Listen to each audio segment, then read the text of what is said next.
Hello, welcome to the great outdoors. Today is going to be the first official show from the Geneva State Forest. It's not quite spring according to the calendar, but we're about 2 weeks ahead it seems, and spring has sprung, at least around my house, so we're coming out here to check and see just exactly what is blooming here in the Geneva State Forest. It's been a while since we've been here. We were here a few weeks, well, it was a few weeks ago when we first saw the Wild Azaleas. Then we had that frost and so forth, and I'm sure they took a hit. So we'll go by there and check them out and just see what else is going on here in the forest. So stay with us and we'll be right back.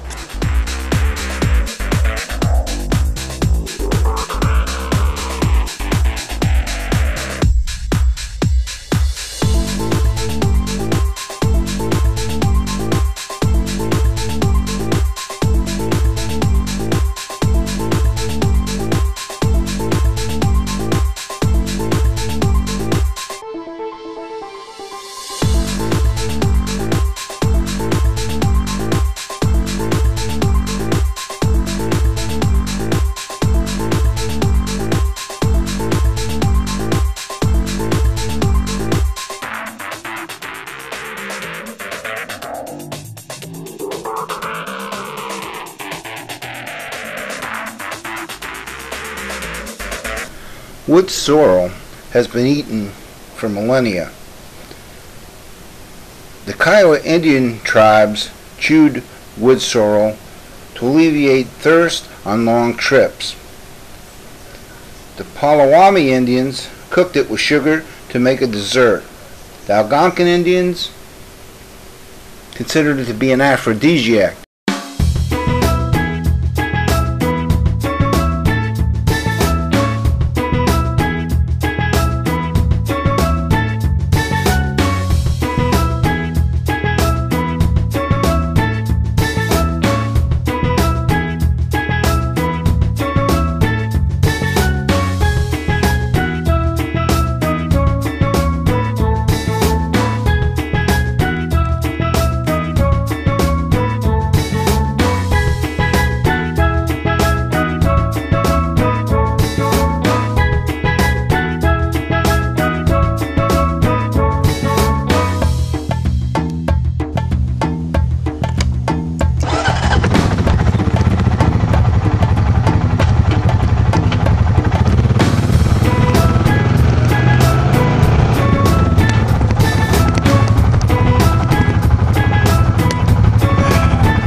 Flowers are pink-white, fragrant, and showy in early spring. Fruit is a round, apple-like pome. Southern crabapple is found in moist, well-drained woodlands in the south. The fruit are used in jellies and eaten by many animals, including deer, turkey, and grouse.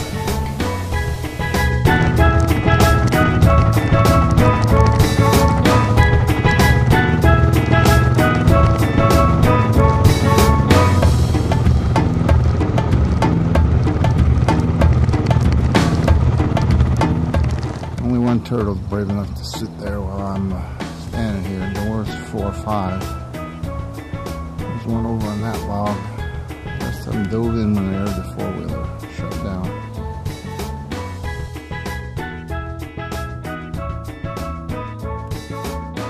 Plant enthusiasts have selectively bred azaleas for hundreds of years. The human selection has produced over 10,000 different cultivations which are propagated by cuttings. Azalea seeds can also be collected and germinated. Azaleas are generally slow growing and do best in well-drained acidic soil, which is a mixture of 4.5 to 6.0 pH. Fertilizer needs are low. Some species need regular pruning. Azaleas are native to several continents including Asia, Europe, and North America. They are planted abundantly as ornamentals in the southeastern United States.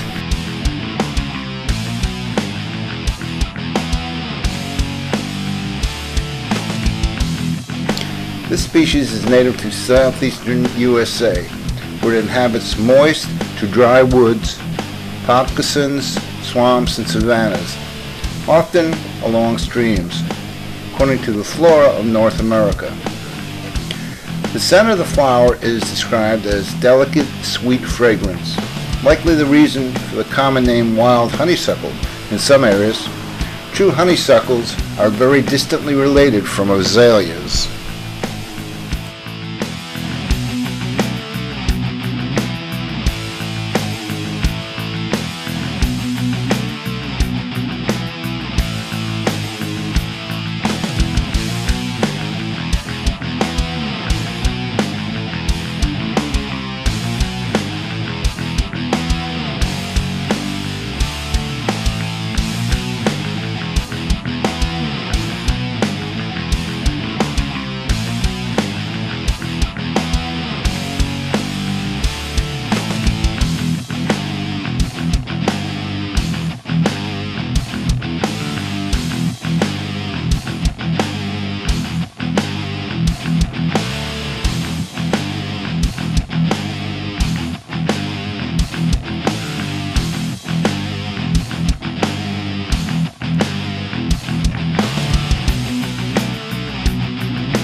Here's a few more here of the wild azalea.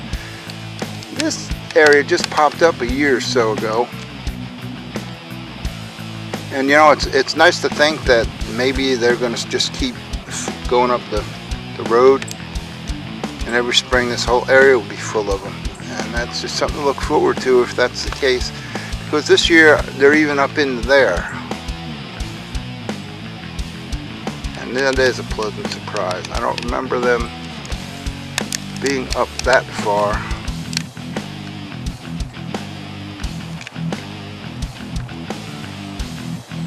And that is a very pleasant surprise. They made it across the road.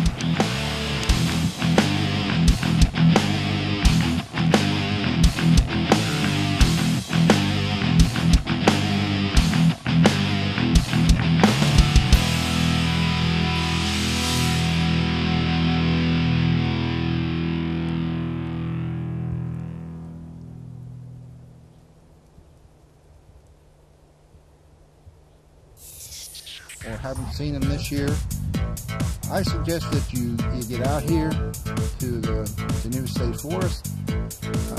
From what I see, they're about halfway through the bloom, and you'll never even know where they were. These blooms fall off, and it's just worth the ride. This is gorgeous. This is what spring is all about.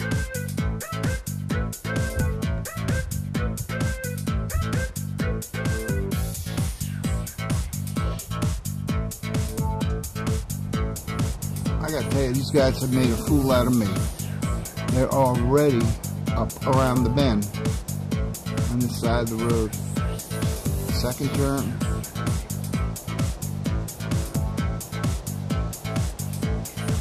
This is just outstanding.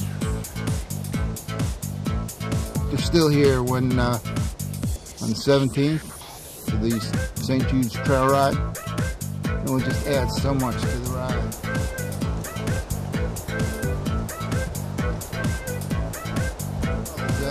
Like any other azalea, is part of the rhododendron family, and they're just gorgeous.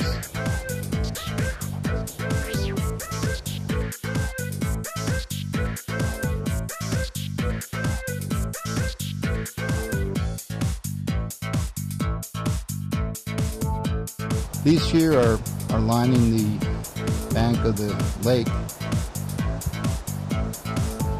And most of them are on the lakeside instead of the other side.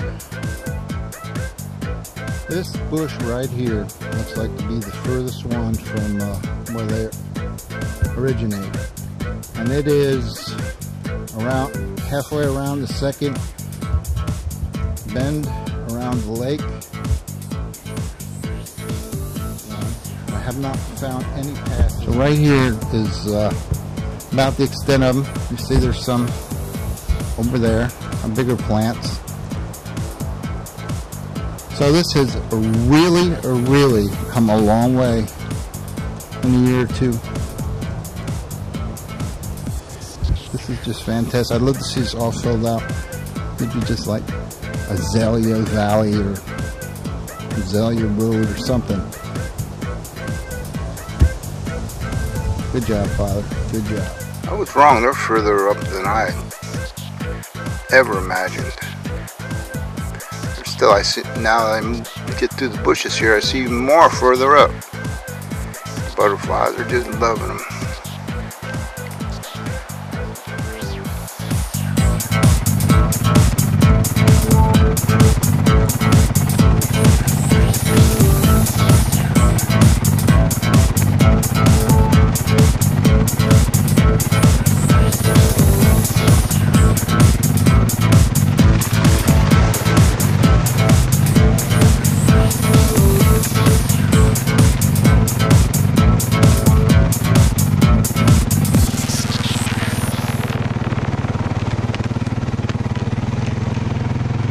We're going to show you a picture of some of the ferns that had dried up and died. Ferns don't come back. They are reproduced by spores, and when they let out their spores, new ones form. So you see the new ferns here.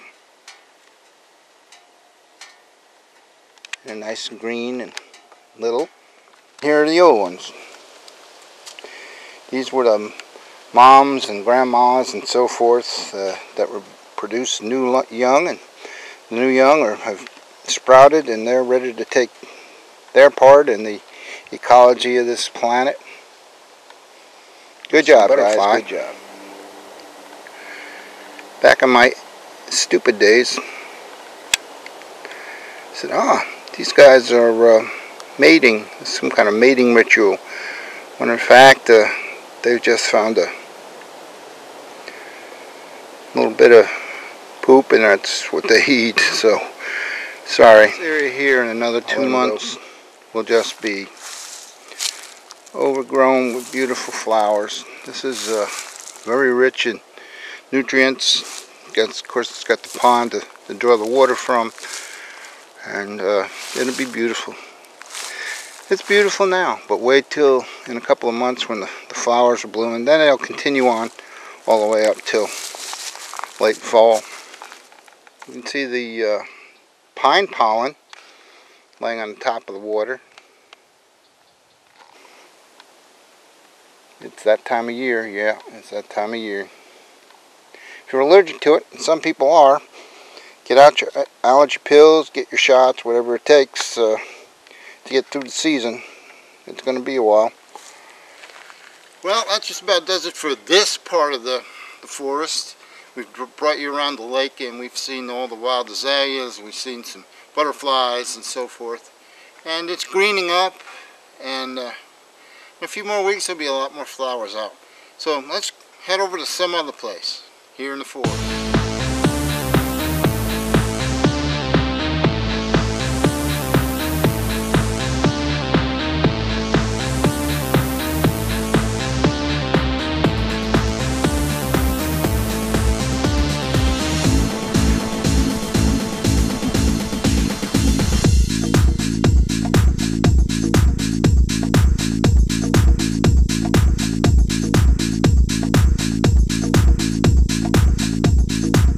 We're here with Bishaw and Wildfire and Okie. Okie's back out here. Hi, sweetie.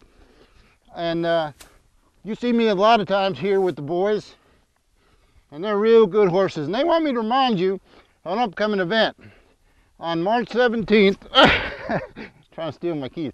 On March 17th, the Saddle Club is having a trail ride. You want one of these? And it's for a great cause. All the proceeds will go to St. Jude's Children's Hospital. There'll be other events going on. So if you got a horse, even if you don't have a horse, come on over and join in on the fun. The ride starts at 9 o'clock, right?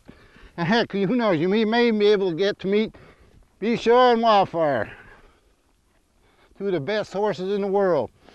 That's March 17th, 9 o'clock. We'll look for you. We'll see you here in the great outdoors. Right, boys? Good boys. Okay, it's good to see you, buddy. Good to see you. Okay, thanks. Good job. Good job. Yeah, good job.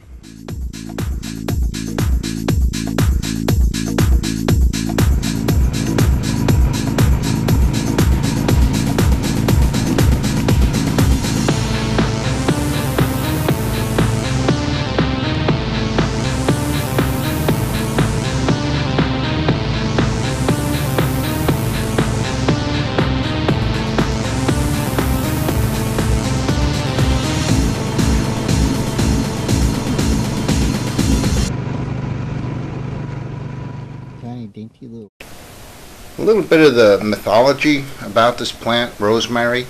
The name was derived from the Latin words ros marinus, which translates as dew of the sea.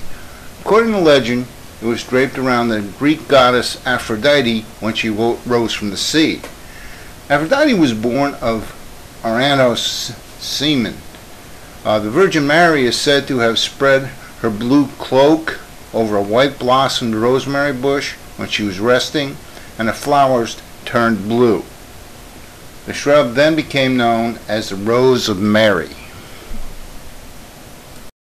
Rosemary has a very old reputation for improving memory and has been used as a symbol of remembrance during weddings, war commemorations, and funerals in Europe and Australia. Mourners would throw it into graves as a symbol of remembrance for the dead. A modern study lends some credence to the reputation. When the smell of rosemary was pumped into cubicles where people were working, they showed improved memory, though with slower recall.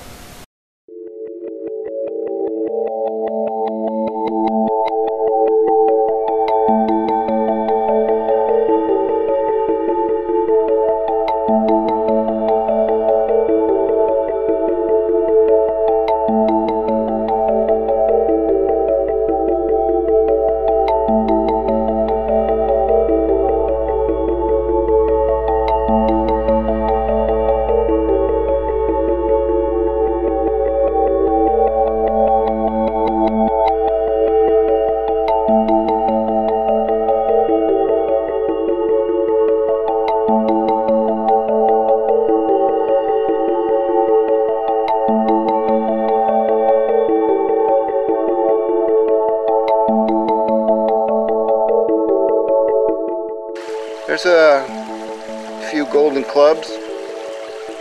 We went down to the farm and got some of those out in the swamp. These are actually floating in the water. Ones we got were in the muddy quicksand. It won't be long till we have another species of wild azalea that we find here in the forest. It's the Rhododendron austrinium. It's the yellow version, and it's known as the Florida azalea. It blooms early in spring before the leaves are beginning to expand. The fragrant blossoms come in shades of orange through gold and yellow and measure approximately 1 to 1.5 inches across. This species has very long stamens, and the tubular flower is often flushed with red, but there's no blotch. This plant was discovered by Dr. A.W. Chapman before 1865. The Rhododendron austrium is similar in many respects to the Rhododendron canescens, which includes the sticky glandular hairs in the flower tube, but differs in the color variation, which are orange to yellow rather than pink to white.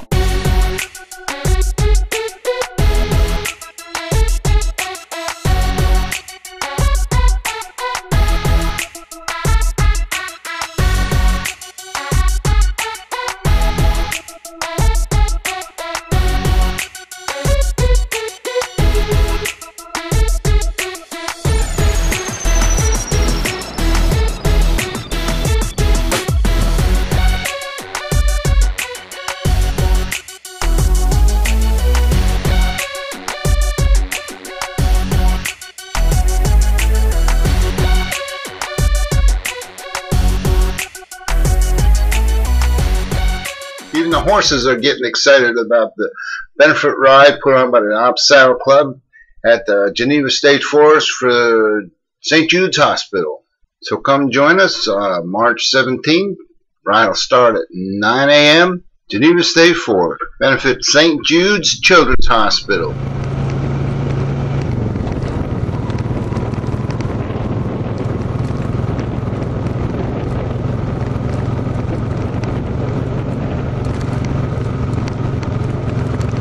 Yes and no.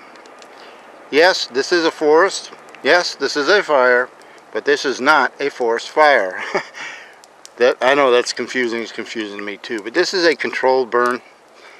It's set by the Forestry Service, and the guys come out here and they watch it burn until it finally gets to a point where it more or less just smolders and it's under control. The dead wood gets to burn. You see there's a dead tree over there. It's burning. And it'll burn till it's gone, and then it'll go out, and it will turn to ash, and it'll turn to and then it will just disappear. And that's what is burning right now, is just all this dead wood. You can see a dead tree over there. It's burning, and it needs to be out of here because rotting wood is the only way. Rotting is the only way that the forest has to get rid of the wood. And of course, you know, rotting wood is termites and so forth. So these pine trees need this, and this is another job well done by the boys here at the Geneva State Forest. Okay, this is like day one after the controlled burn. We'll come back here in a couple weeks and check it out, and you'll see all kinds of new green growth starting to pop up. We'll come back and check on this. You can see the fire line.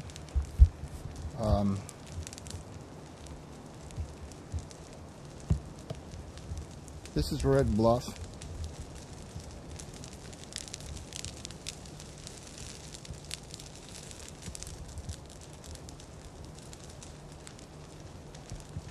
Come down the hill, and it's trying to work its way to finish this bluff. The wind's blowing the other way, but this has been one big burn, and that's what this place needs. They tried to burn last year and couldn't because of the drought. So Chris is going to try to get it all done now, I guess. See all the dead wood that's around, and it's rotten and termite infested. This burning just gets rid of it, and that's what this place needs.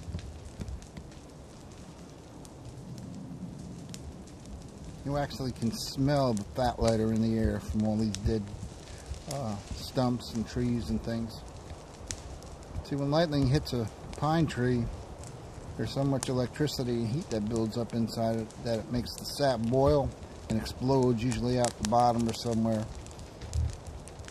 And the tree is dead, and all that sap is boiled and turns into fat lighter.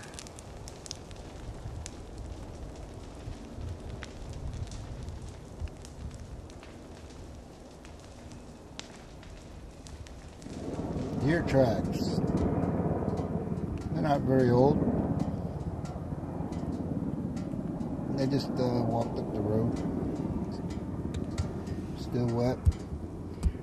Maybe within an hour. Well, I got to tell you that Chris and the guys have sure done one bang-up job since I was here the last time. Chris and I talked a lot last year about controlled burns, and he really didn't get a chance to do what he wanted to do last year because of the extreme drought conditions. And I guess once he got the okay this year, he just went to it, and it's outstanding. All the scrub brush and stuff is all gonna be gone. Look at this, how clear this is, clean this is. It helps to get the right plants. This is just great. this is what this forest needed now for a couple of years. And another thing, this is only a rumor now, and I like to start rumors, especially if I think it's going to be true. I think this forest is going to start getting a little bit of a facelift. And what I mean by that is, I think they're going to be bringing in some new hardwoods, and that's one thing that's been missing. I think them hardwoods are going to help the deer population and the quail population and just the animals and bird populations in general.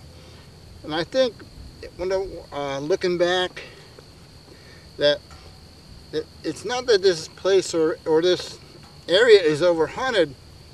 It's the fact that the land, it is still country, but farmers are having to go to planting those loblolly pine trees for wood production, and in those trees you're usually sent for pulpwood or you know, pine 2x4s or something, and you can't even see the sun through those trees.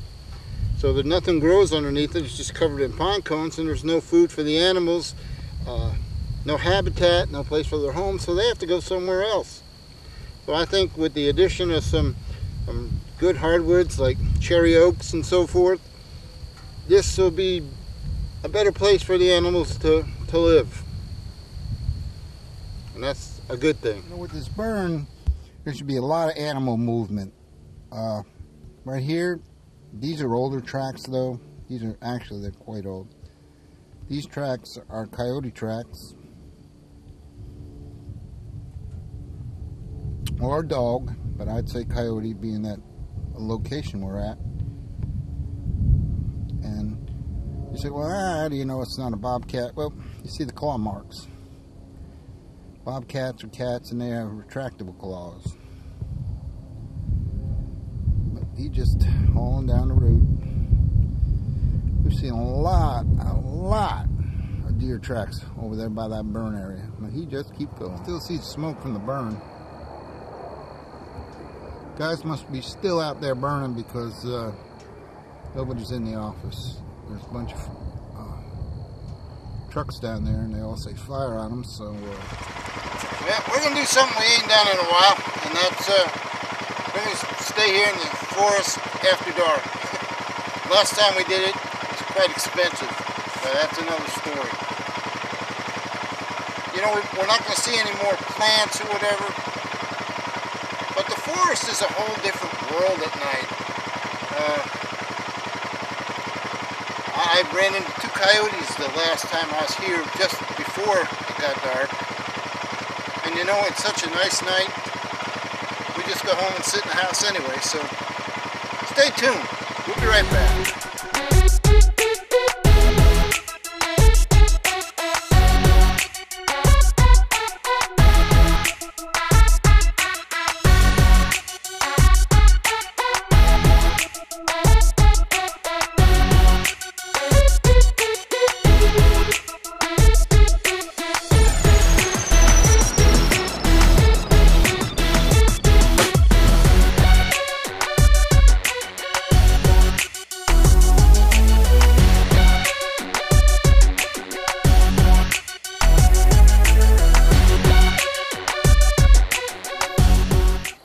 Well, it was sure a beautiful night for a ride.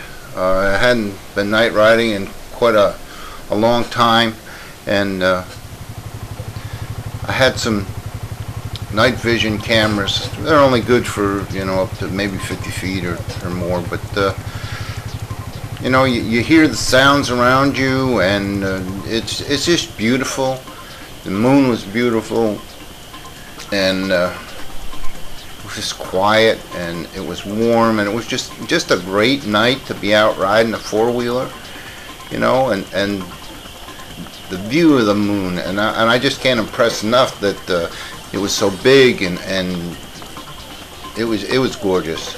And we kept seeing these shiny objects in our night vision camera, and I thought maybe it was the eyes of animals and things, but little did we know it. We were sitting right next to an area that had been burned, and some of the old tree stumps were still had sparks and things. But it was just such a great night to ride. You know, you need goggles though because of the bugs. It's like riding a motorcycle. You know, you just have to. It's just a small price to pay for just a great night of riding. And we stayed till 7:30 or 8 o'clock and didn't see any animals. Heard some coyotes and so forth. But heck, anytime you can get to the great outdoors, you can't beat it. It's you know, it's the best experience in the world.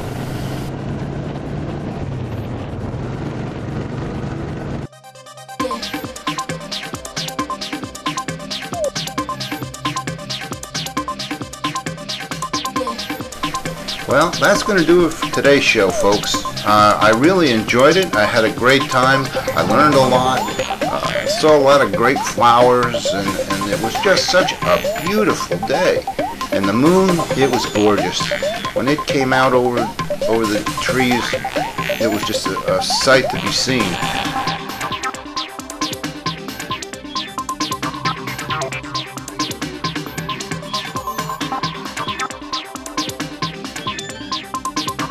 You know, and I especially want to thank someone who's very dear to my heart.